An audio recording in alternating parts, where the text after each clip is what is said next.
আমার আমাদের বরকতুল্লাহ বলি সাহেব বক্তব্য রাখবেন। তার আগে আমাদের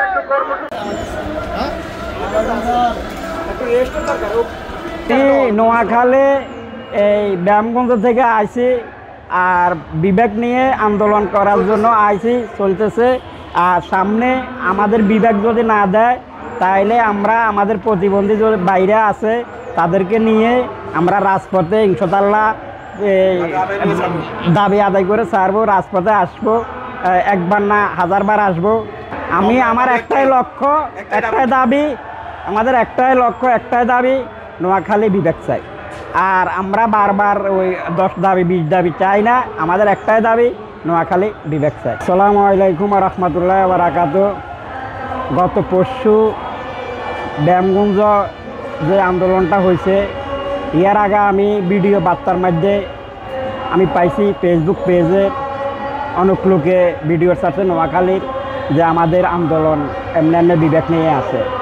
তো আসলে কিছুদিন পরা মানে আমাদের বিবেককে নিয়ে ষড়যন্ত্র চলতেছে। ষড়যন্ত্র এমনভাবে চলতেছে যে বিবেক দিয়ে দেয়, কী করছে বুঝছেন না।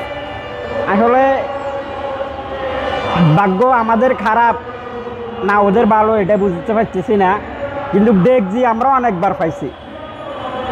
এই সমন্বয়কের আগে আমরা দেখছি অনেকবার পাইছি, তারা দেখছি নইলে এই শুক্রে 8 দিন হয়েছে দেখছি পাইছে। তো আমি দোয়া করি ভাই সমন্বয়কের যে উপদেশটা ভাই আরও বহন, কিন্তু এমন কাজ করিয়েন না যে নোয়াখালীর মানুষের বদদোয়া এক কারো ঘুরে চলে যাবে, ঠিক আছে না? তো আল্লাহ উড়াও আল্লাহ আবার নামাও আল্লাহ, এটা আপনারাই প্রমাণ। সম্মান দেওয়াও আল্লাহ আবার নেও আল্লাহ।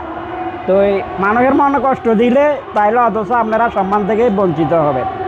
আপনি দেখেন দেশ স্বাধীনের আগে পরে আপনারা ইতিহাস পড়ছেন, আমরা পড়ালেখা অথচ করি নাই, কিন্তু আপনাকে থেকে দাদা নানাগো থেকে শুনছি এই বাংলাদেশ বঙ্গবন্ধু ঘোষণা দেওয়ার আগে, স্বাধীনতা ঘোষণা দেওয়ার আগে যখন স্বাধীন পতাকা উঠেছে নোয়াখালীতে আগে স্বাধীন পতাকা উঠেছে। বঙ্গবন্ধু ঘোষণা দিচ্ছে যে যে জেলাটায় আগে স্বাধীন পতাকা উঠবে ওই জেলাটা রাজধানী করবে।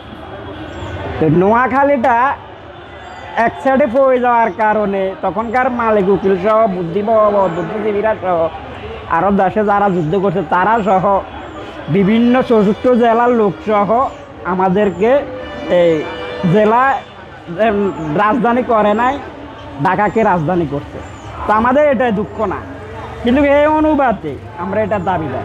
এক্সট্রিম মশার কয়েল প্ল্যান্ট ফাইবার দিয়ে তৈরি, ডেঙ্গু চিকুনগুনিয়া বাহি সহ যে কোনো মশার বিরুদ্ধে দেয় এক্সট্রিম সুরক্ষা। আমি নোয়াখালী ব্যায়ামগঞ্জ থেকে আসি রাতের 1টা বাজে। এখানে আসার একটা কারণ আছে, কারণটা হলো আমি ওদের লাইভ ভিডিও অনেকটা বার দেখছি, আমাদেরকে পৌঁছে দিয়ে আসতে দিব না, এই করবো, হ্যাঁ কোনান দিয়ে যাইবো, এগুলো আমাদেরকে বলছিল। আমি লাইভ ভিডিও পাইছি, পাওয়ার কারণে তারা আমি চিন্তা করলাম আমি একটু আগে ভাগে যাই। আমার অনেক শিশু বাইরা, অনেক মুরব্বী চ্যানেলের বাইরা ছাত্ররা বিভাগের জন্য কষ্ট করতেছে। তা আমি চাইতেছি যে আমিও একটু এদের লাগে একটু ভাগিদার করি। আমি আসলে নিজের মন থেকে ভালোবাসি আছি, কোনো লোকের সহযোগিতা থেকে আসি নাই। আর আমি আসলে ঢাকা আরও অনেকবারও আইছি, আর আমি একা আইছি। কিন্তু ঢাকা আসার পথে একটা দুর্ঘটনা ঘটছে। এই কথাটা আমি বলি, দুর্ঘটনাটা ঘটছে আমার একটু লাইনে বলতেন তাইলে আমি বুঝাইতে পারবো। দুর্ঘটনাটা ঘটছে এরকম, আমাদের জন্য যে কোনো পরিবহনে, প্রতিবন্ধী পরিবহনে একটা লওয়া অনেকটা করতেছি, যে কোনো পরিবহনে আমাদের জন্য মানে সিট একটা ব্যবস্থা আছে না, বাসে আবার ট্রেনে 2 সিট আছে না। দেখেন আমি প্রতিবন্ধী সভাপতি নোয়াখালী, আমি যদি ভাড়া দিয়ে আসতে হয়, সাধারণ প্রতিবন্ধী যারা ভিক্ষাবৃত্তি করে, হ্যাঁ যারা ভিক্ষাবৃত্তি করে তারা কিন্তু এবার ভাড়া দিয়ে আসে না, আসতেছে, কিন্তু তারা ভিক্ষা করে কত আর ভাঙা কত দিবে। অনেক প্রতিবন্ধী পরিবার অসুস্থ থাকতে পারে, অনেক প্রতিবন্ধী অসুস্থ থাকতে পারে ঢাকা। আমি নোয়াখালী ব্যায়ামগঞ্জ থেকে আসি,